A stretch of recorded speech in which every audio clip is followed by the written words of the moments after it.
ഇപ്പൊ ഞാൻ പറഞ്ഞത് ശരിക്കും തനിക്ക് മനസ്സിലായോ? എങ്ങനെയുണ്ട് എന്റെ ഐഡിയ? ഇത് സ്കട്ട് മിസൈല തകർക്കും. പക്ഷെ കോടതിയിൽ എന്ത് കാരണം പറയും? ആ ഭാഗം എനിക്ക് വിട്ടേരെ. തൊട്ടാ ഷോക്കടിക്കുന്ന ഒരു സാധനം ഞാൻ ഒപ്പിച്ചോളാം. പക്ഷെ സീത ചേച്ചിയെ ഒന്ന് സമ്മതിപ്പിക്കണം. അതാ പാട്. ആദ്യം കേൾക്കുമ്പോ ആരും ഒന്ന് ഞെട്ടും. ഇത്തിരി മനുഷ്യപ്പറ്റില്ലാത്ത പണിയാ. ഒരറവുകാരന്റെ നിസ്സംഗതയോടെ ഇത് ചെയ്യണം. അതാ വിഷമം. ഇന്ന് ഞങ്ങളുടെ വെഡിങ് ആനിവേഴ്സറിയാ. ഇതുപോലൊരു പാതകം ചെയ്യാൻ ഇതിലും നല്ലൊരു ദിവസം വേറെ കിട്ടുമോ മാധവൻ നായർ സാറേ?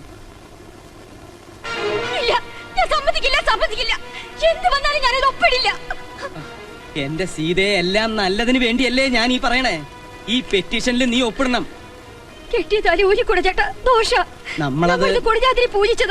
അത് സാരല്ല, നമുക്കൊരു അത്യാവശ്യം വേണ്ടിയല്ലേ. ദേവി പൊറുക്കും. ചേട്ടൻ എന്തൊക്കെയാ പറയുന്നത്? ഞാൻ മനസ്സിലാക്കി തരാം. ഒരു വിവാഹ മോചനം, സിമ്പിൾ ഡൈവേഴ്സ്. നീ വിഷമിക്കണ്ട. വെറുതെ ഡൈവേഴ്സ് ചെയ്യുകയല്ല. എന്റെ പേരിലുള്ള എല്ലാ സ്വത്തുക്കളും നിന്റെ പേരിൽ ഇഷ്ടദാനം എഴുതി വെച്ചു കഴിഞ്ഞു. ഇതാ പ്രമാണം. ചേട്ടനില്ലാതെ എനിക്ക് എന്തിനാ ഈ സ്വത്ത്? ചേട്ടനില്ലാതെ എനിക്ക് ജീവിക്കാൻ പറ്റുമോ? അതൊന്നും ഇനി പറഞ്ഞിട്ട് ഒരു കാര്യമില്ല. നമ്മൾ നാളെ തന്നെ ജോയിന്റ് പെറ്റീഷൻ കൊടുക്കും ഡൈവേഴ്സ് കിട്ടാൻ. എന്ത് കാരണം പറഞ്ഞ ഈ ഡൈവോഴ്സ്? അതിന്റെ കാരണത്തിനുള്ള സർട്ടിഫിക്കറ്റ് ഒക്കെ വക്കീൽ ഒപ്പിച്ചോളും. ഹർജി കൊടുത്താൽ അപ്പ തന്നെ പിരിച്ചു തരാമെന്ന് അയാൾ ഏറ്റിരിക്കുക. ഇത് നാളെ തന്നെ ഫയൽ ചെയ്യണം. ഞാൻ ഒപ്പിട്ടു, നീയും കൂടി ഒപ്പിട്ടാ മതി. നീ ഇതിൽ ഒപ്പിട്ടില്ലെങ്കിൽ നമ്മുടെ സ്വത്ത് മുഴുവൻ ബാങ്കുകാരും കടക്കാരും വന്ന് കൊണ്ടുപോകും. കമ്പനിയുടെ കടബാധ്യത 2 കോടിയാ. അതിൽ 1 കോടിക്ക് ഞാൻ സമാധാനം പറഞ്ഞേ പറ്റൂ. എന്നാലും വേണ്ടില്ല, ഞാൻ ഇതിന് കൂട്ടി നിൽക്കില്ല. എങ്കിലിത് സംഭവിക്കും. നമ്മൾ കഷ്ടപ്പെട്ടുണ്ടാക്കിയ സ്വത്ത് മുഴുവൻ കടക്കാർ വന്ന് കൊണ്ടുപോകും. പ്രായമായ മോളുടെ കൈയും പിടിച്ച് നമ്മൾ തെരുവിലിറങ്ങും. വല്ല വാടക വീട്ടിലോ കടത്തിണ്ണയിലോ അന്തി ഉറങ്ങാം.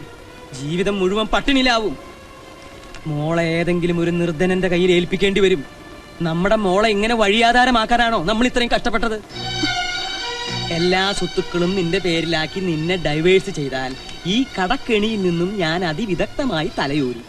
നമ്മൾ ഈ ദാമ്പത്യം മുറിക്കുന്നത് നിയമത്തിന്റെ കണ്ണിൽ മാത്രമാണ്.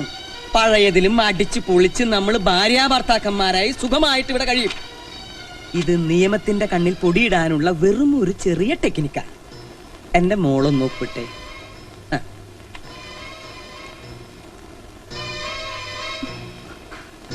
ഒപ്പിട്. ഇനി താലി പതുക്കെ ഇടൂ. കുഴപ്പമില്ല. ഓ, സാറെന്താ ഇവിടെ നിന്ന് പറയണേ? ഞാനൊരു മസാല ദോശക്ക് ഓർഡർ കൊടുത്തിരിക്കുക. എന്താ നിനക്ക് വേണോ? അയ്യോ, മസാല ദോശ അല്ല ആർക്കും ഇഷ്ടപ്പെടാത്ത. ഓടോ.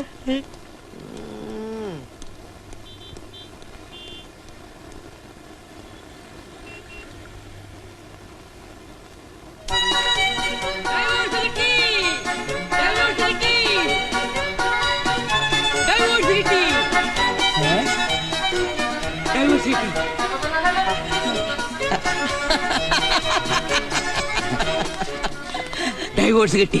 ഇതുകൊണ്ട് കമ്പനിയുടെ കടബാധ്യതയെന്ന് ഞാൻ രക്ഷപ്പെട്ടു ഉള്ളൂ. ഞാൻ പലരിൽ നിന്നും പേഴ്സണലായിട്ട് കുറച്ച് എമൗണ്ട് മേടിച്ചിട്ടുണ്ട്. അതും കൂടി ബാലയൻ തന്നെ തലയിൽ വെച്ചാൽ എനിക്ക് സമാധാനമായി. അതത്ര എളുപ്പമാണോ? ഈ കറുത്ത കോട്ട എനിക്കില്ല എന്നുള്ളൂ. അത്യാവശ്യം നിയമമൊക്കെ എനിക്കും അറിയാം.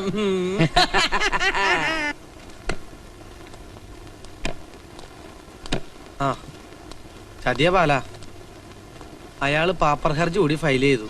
എന്തിന്? അയാള് കാലിന് ബീഫ് വെച്ച് കൊടുക്കുന്ന പാർട്ടിയാ. എന്തെങ്കിലും കാണാണ്ട് അയാൾ ചെന്ന് തോന്നുന്നുണ്ടോ? ആദ്യം സ്വത്തുക്കളെല്ലാം ഭാര്യയുടെ പേരിലാക്കി, പിന്നെ വിവാഹമോചനം വാങ്ങി. ഇപ്പൊ ലക്ഷങ്ങളുടെ കടബാധ്യത തീർക്കാൻ യാതൊരു മാർഗമില്ലാന്നും പറഞ്ഞ് ഇൻസോൾവൻസി ആക്ട് പ്രകാരം തന്നെ പാപ്പരായി പ്രഖ്യാപിക്കണമെന്ന് കോടതിയോട് കേണാപേക്ഷിച്ചിരിക്കുക. കോടതി അയാളെ പാപ്പരാക്കുമെന്ന് നമുക്ക് നാളെ അറിയാം. അങ്ങനെ അതും ജയിച്ചു. കൺഗ്രാചുലേഷൻസ്. നിനക്കല്ല, എനിക്കാ. എന്റെ പാപ്പർ ഹർജിയും കോടതി അംഗീകരിച്ചു. സീതാഭവനിൽ മാധവൻ നായർ ഇപ്പൊ പാപ്പര. നിയമത്തിന് മുന്നിൽ മാത്രം. സർവസ്ഥാവര ജംഗമ വസ്തുക്കൾക്കും കൂടി 500 രൂപയിൽ താഴെ വിലയുള്ള ഒരു പാവം നിർധനനായി ഈ നിൽക്കുന്നത്. ഇത് അവസാനത്തെ വിധിയൊന്നല്ലോ. കൗണ്ടർ കേസും അപ്പീലൊക്കെ ഉണ്ടല്ലോ. നമുക്ക് വീണ്ടും കോടതി വെച്ച് കാണാം. ഇത്തിരി പൊക്കം ഉണ്ടെന്ന് വെച്ച് ബുദ്ധി ഉണ്ടാവണമെന്നില്ല. എനിക്കെതിരെ നീ വാദിച്ച് ജയിക്കണമെങ്കിൽ വെറുതെ ബീഡി വലിച്ച് ആകാശത്തേക്ക് പുകവിട്ടിട്ടൊന്നും കാര്യമില്ല. നിയമപുസ്തകങ്ങൾ വായിച്ച് പഠിക്കണം. ഓക്കേ, എന്താ? അല്ല, കൂടെ വരാൻ പറയായിരുന്നു. എന്റെ നാത്തൂനെ മാധവൻ നായരുടെ പിരി വിട്ടെന്നാ തോന്നുന്നത്. എങ്ങനെ വിടാതിരിക്കും? അച്ഛൻ ഓട്ടുരുളി കമിഴ്ത്തി ഉണ്ടായ സന്താനമല്ലയോ, അതോ ഉരുളി കമിഴ്ത്താൻ കൊടുത്തപ്പോ അച്ഛൻ അതിലും ലാഭം നോക്കി? ക്ലാവ് പിടിച്ച പഴയ ഉരുളിയാ കൊടുത്തതേ. ആ ക്ലാവ് മുഴുവൻ ചേട്ടന്റെ സെറിബ്രത്തിൽ കയറി ബ്ലോക്കായി. അല്ലെങ്കിൽ ഇങ്ങനെയുള്ള ഉച്ചക്കർക്ക് ആരെങ്കിലും കാണിക്കൂ?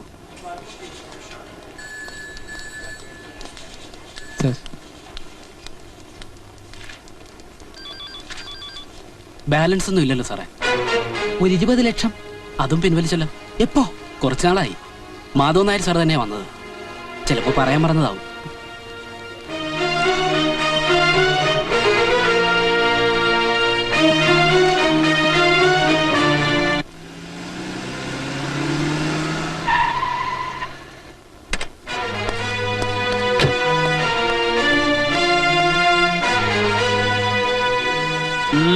ആ പണം വാങ്ങാൻ വന്നതാണ്. ഏത് പണം? ബാങ്കിൽ നിന്നും പിൻവലിച്ച 20 ലക്ഷം. അതൊക്കെ അപ്പോഴേ കടം തീർത്തില്ലേ? ഏത് കടം? കമ്പനി ഉണ്ടാക്കിയ പഴയ ചില ബാധ്യതകളാ. അതൊന്നും നിനക്കറിയില്ല. വെറുതെ മുട്ടാപ്പോക്ക് പറയരുത്. അത് ശാരിയുടെ കല്യാണത്തിന് ഇട്ടിരുന്ന പണമാണെന്ന് നിങ്ങൾക്കറിയാം. അത് വാങ്ങാൻ ചെറുക്കന്റെ അച്ഛൻ വന്നിട്ടുണ്ട്. എന്റെ കയ്യിൽ ഒറ്റ പൈസ ഇല്ല. അങ്ങനെ പറയരുത്. ഈ പണം കിട്ടിയില്ലെങ്കിൽ എന്റെ അനിയത്തിയുടെ കല്യാണം മുടങ്ങും. അന്ന് നിങ്ങളും കൂടി ഉറപ്പ് കൊടുത്തിരുന്നല്ലേ? ഉറപ്പ് കൊടുത്തിട്ടുണ്ട്. പണ്ട് അങ്ങനെ പലതും ഉറപ്പ് കൊടുത്തിട്ടുണ്ട്. ഇപ്പൊ നീ മനസ്സിൽ വിചാരിക്കുന്നത് ആന കൊടുത്താലും ആശ കൊടുക്കരുതെന്നല്ലേ? എന്റെ കയ്യിൽ ഒറ്റ പൈസ ഇല്ലാതെ തന്നെ. പ്ലീസ്, അവളുടെ ജീവിതം ഇപ്പൊ നിങ്ങളുടെ കയ്യിലാണ്. എനിക്ക് ആ പണം കിട്ടിയേ പറ്റൂ. ചേടാ, എന്റെ മോനെ, എന്റെ കയ്യിൽ പൈസ ഇല്ലാത്തോണ്ടല്ലേ കോടതി എന്നെ പാപ്പരാക്കിയത്. കല്യാണത്തിന്റെ പണം ഒഴിച്ച് ബാക്കിയെല്ലാം നിങ്ങൾ എടുത്തോളൂ. എന്തെങ്കിലും ഉണ്ടായിട്ട് വേണ്ട എടുക്കാൻ. ഞാൻ നിങ്ങളുടെ കാല് പിടിക്കാണ്. കാല് പിടിച്ച കാശുണ്ടാവോ? പറഞ്ഞത് കേട്ടില്ലേ? ഒന്ന് പോയാട്ടെ. നീ ആരാ ഇതിൽ ഇടപെടാൻ? കാശ് കിട്ടിയിട്ടേ ഞാൻ ഇവിടുന്ന് പോവും. നീ പോടാ. മാധവനാരെ, ഇത് ചതിയാ. ഇതുവരെ നിങ്ങളുടെ എല്ലാ കൊളരായ്മകളും ഞാൻ സഹിച്ചു ഇവൾക്ക് വേണ്ടി. ഇനി അതുണ്ടാവില്ല. എന്റെ അനിയത്തിയുടെ കല്യാണം മുടങ്ങിയാൽ നിങ്ങളെ ഞാൻ വെറുതെ വിടില്ല. നിന്റെ പെർഫോമൻസ് ഒക്കെ കൊള്ളാം, പക്ഷെ അത് നിന്റെ വീട്ടിൽ മതി. നന്ദിയുണ്ട് മാധവനാരെ. മരിച്ചുപോയ സുഹൃത്തിന്റെ കുടുംബത്തിന് വേണ്ടി നിങ്ങൾ ഈ ചെയ്തെന്ന ഉപകാരം ഞാൻ ഒരിക്കലും മറക്കില്ല. പക്ഷേ നിങ്ങൾ ഈ ചെയ്തതിന് എന്നെ എണ്ണി കണക്കി വെച്ചില്ലെങ്കിൽ ഞാൻ കേശവമേനോന്റെ മകൻ ബാലേന്ദ്രനല്ല.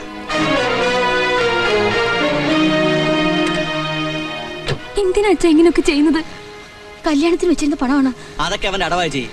കല്യാണം നടത്താൻ അവന്റെ വേറെ ഇഷ്ടംപോലെ പണമുണ്ട്. ഓതിക്കൊടുത്ത് എന്റെ ചേട്ടനെ കൊലയ്ക്ക് കൊടുക്കണം.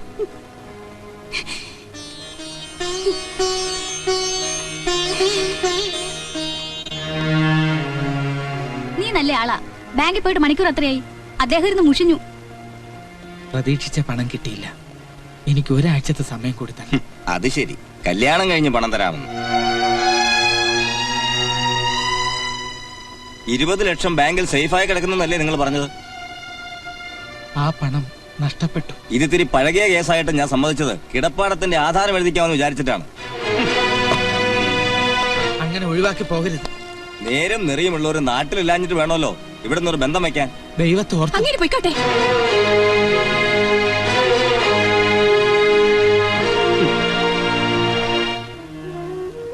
മാധവൻ നായർ ചതിച്ചമ്മേ. ആ പണം അയാൾ തട്ടിയെടുത്തു. വേറെ ആരോടെങ്കിലും കടം വാങ്ങാൻ ഞാൻ പരമാവധി ശ്രമിച്ചു നോക്കി. നടന്നില്ല. ഇത് നടക്കുമെന്നായപ്പോൾ എന്റെ മോൾ ഒരുപാട് സന്തോഷിച്ചു. സാരമില്ലമ്മേ, കല്യാണം കഴിച്ചില്ലെന്ന് കരുതി ഞാൻ ചത്തൊന്നും പോയില്ലല്ലോ.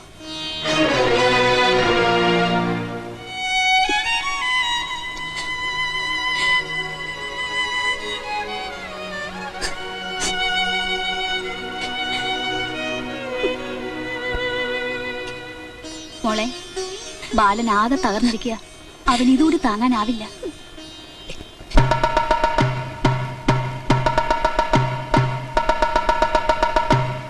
വൈശ്യ ബാങ്കിൽ നിന്നും KM ഗാർമെന്റ്സ് എക്സ്പോർട്ടേഴ്സ് കുടിശ്ശിക വരുത്തിയിട്ടുള്ള 50 ലക്ഷം രൂപയും പലിശയും ഈടാക്കുന്നതിന് റവന്യൂ റിക്കവറി നിയമപ്രകാരം ഈ സ്ഥാപനം ജപ്തി ചെയ്തുകൊള്ളുന്നു.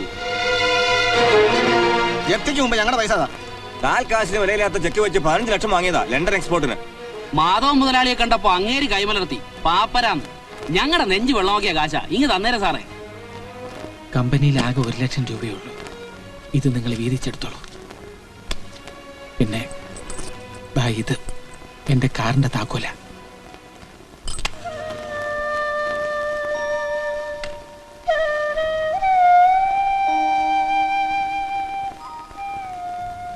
ഈ വീടും പറമ്പും കൂടി നമുക്ക് എഴുതി കൊടുക്കേണ്ടി വരും ബാങ്കിന്റെ ബാധ്യത തീർക്കാൻ. അറിയാം, മാനേജർ ഇവിടെ വന്നിരുന്നു. എല്ലാറ്റിനും അമ്മ എന്നോട് പൊറുക്കണം. ഞാൻ കാരണം നീ വിഷമിക്കരുത്. അച്ഛൻ പോയപ്പോഴേ ഈ വീടിന്റെ എല്ലാ വിളക്കുകളും അണഞ്ഞു. പറയൂ, എപ്പോഴാ മാറേണ്ടത്? ജപ്തി നടത്തിയെടുക്കാൻ അവർ അതിരാവിലെ എത്തുമെന്നാ പറഞ്ഞത്. നാട്ടുകാരുടെ മുമ്പിൽ വെച്ച് മാനം കെടുത്താതിരിക്കാൻ.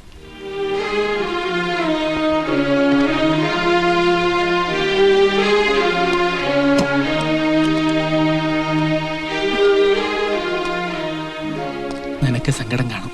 ഏയ്, എന്തിനാ അത്? എനിക്ക് സന്തോഷ. വെറുതെ കൊതിപ്പിച്ച് അവസാനം ശ്വാസം മുട്ടിക്കുന്ന വീടായത്. നമ്മൾ എങ്ങോട്ടാ പോകുന്നത്? ഒരു വാടക വീട് തരപ്പെടുത്തിയിട്ടുണ്ട്.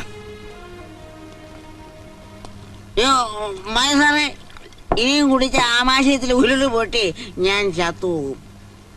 എടോ വക്കീലെ, ഇനി താൻ ചത്താലെന്താ? എന്റെ സ്വത്ത് മുഴുവൻ നാട്ടുകാര് കൊണ്ടുപോകാതെ താൻ രക്ഷിച്ചില്ലേ, അത് മതി. അവരായിരിക്കും.